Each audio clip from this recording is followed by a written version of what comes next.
Hello, and welcome. Today we're going to talk about finding segment lengths associated with circles. And before we begin our lesson, I wanted to show you something really quick about this bridge in Japan. It's pretty famous. So, anyway, this is what we're just going to call it the drum bridge.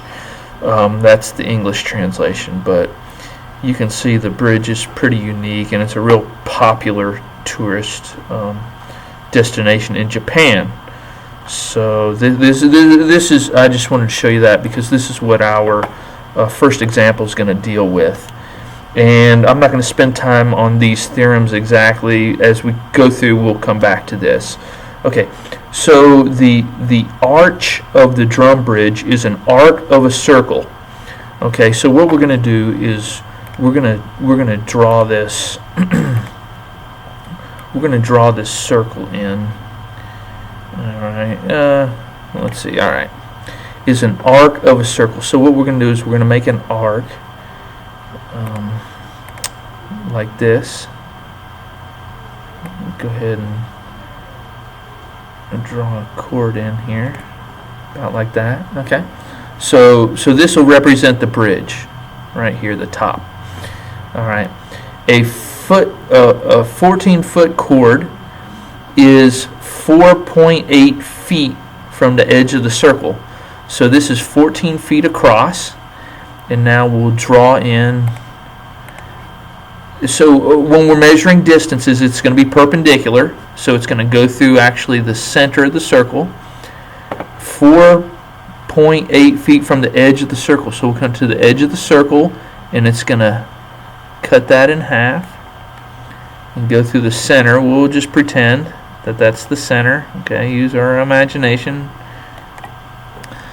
Alright, so this was 14 feet across, right? And then this length is 4.8 feet, I think it was. Yep, 4.8 feet. So this was 14 across. So we're going to know that each portion, now that it's been cut in half, is 7 feet here, 7 feet here. Now, they're asking us find the radius of the circle. So we need to know half the distance from here to here. So we'll pretend this is the center. Okay. So the way we're going to set this up is we're going to take a look at this whole chunk through here, from here to here, this chunk, and we're going to call that chunk X. And we're going to set up our equation using this, the first part of the theorem. A times B is equal to C times D. Alright, so we're going to set our equation up like this. We're going to say 7 times 7 equals 4.8 times x, and so we're going to solve for x. X equals 7 times 7 divided by 4.8, and we'll go ahead and just type that in here.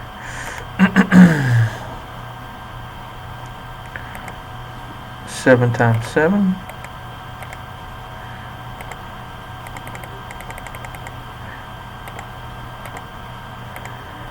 divided by 4.8. So x is approximately 10.2. So that's x. It's approximately 10.2.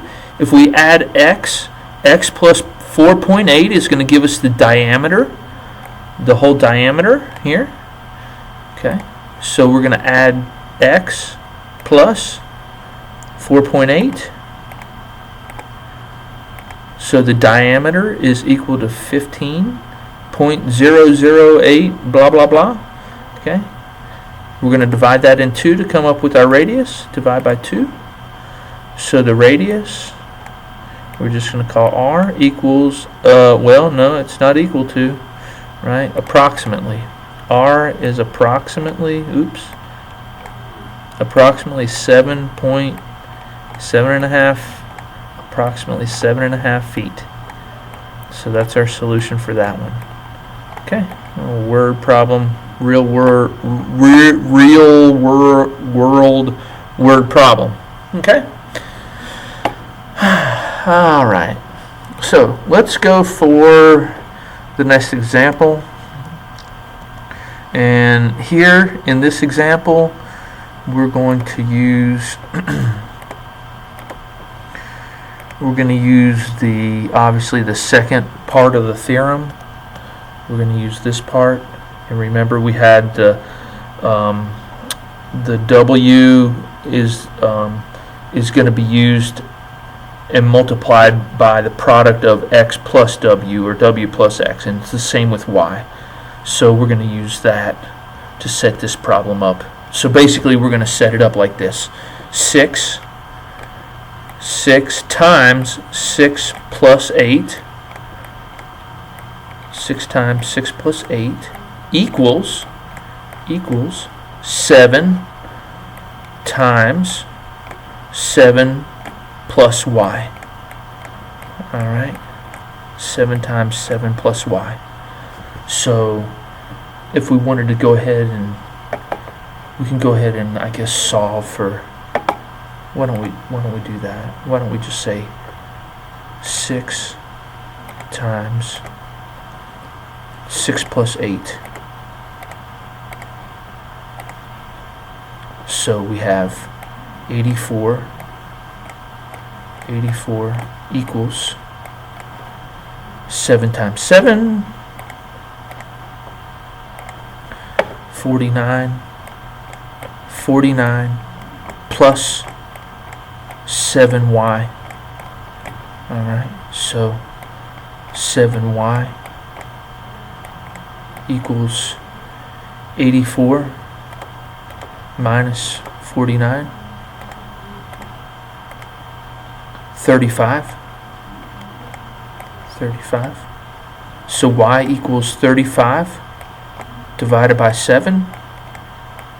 35 divided by 7. So y equals 5. So there's our solution for that problem. Alright. Y equals 5. Alright.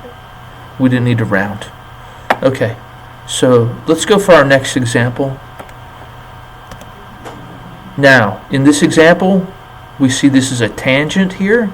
So we're going to use the third part of our theorem. See the tangent, they've neatly marked it with a T. You square the tangent, and then you do the other, use the other secant just like we were using them here. Alright, so we'll go ahead back to the example, and we'll set our problem up like this. Z squared equals 8 times 8 plus 16.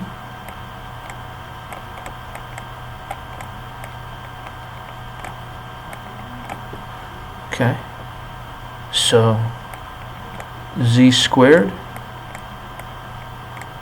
equals, we can go ahead and type it in if we want to, 8 plus 16, 192.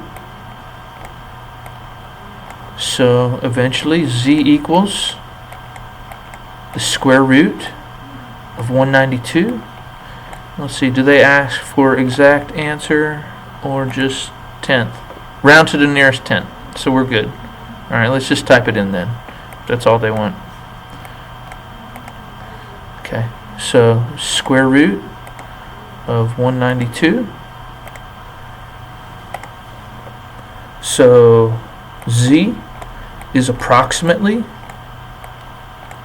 13, and I think they said the nearest tenth, 13.9. And did they give us units? Maybe not units. I forgot if we Should have written it in the last one if we didn't. Okay. 13.9 units. Okay. So there we go with that example. Let's see if we have one more maybe. Yes. All right. So this is going to be very similar to the first one that we worked on, and we're going to use this first part of the theorem here. Okay. So let's go ahead and set that up as we're going to take we're going to set 3 times 7 equal to m times 6.5. So maybe we just keep our variable on the right side to start with. M times 6.5 equals 3 times 7. Okay, so m equals 3 times 7 divided by 6.5. Okay, so let's see, 3 times 7 divided by 6.5. Okay, there's approximate value. If we wanted to, I guess we could, oops.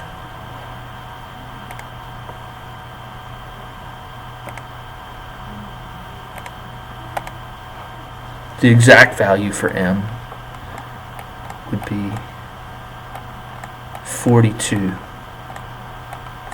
over 13. 42 over 13 would be the exact value. They might want just tenths. Yes. Okay. So there we go. M equals, approximately equals 3.2. 3.2. And then are we again just units, I guess? Units. So there we are. Okay.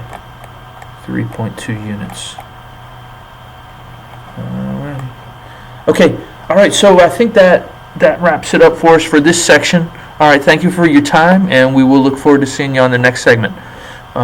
There is another little problem here, but it's already worked through and stuff for you about the aerospace engineer, but okay, just for you to look at. Alright, thank you.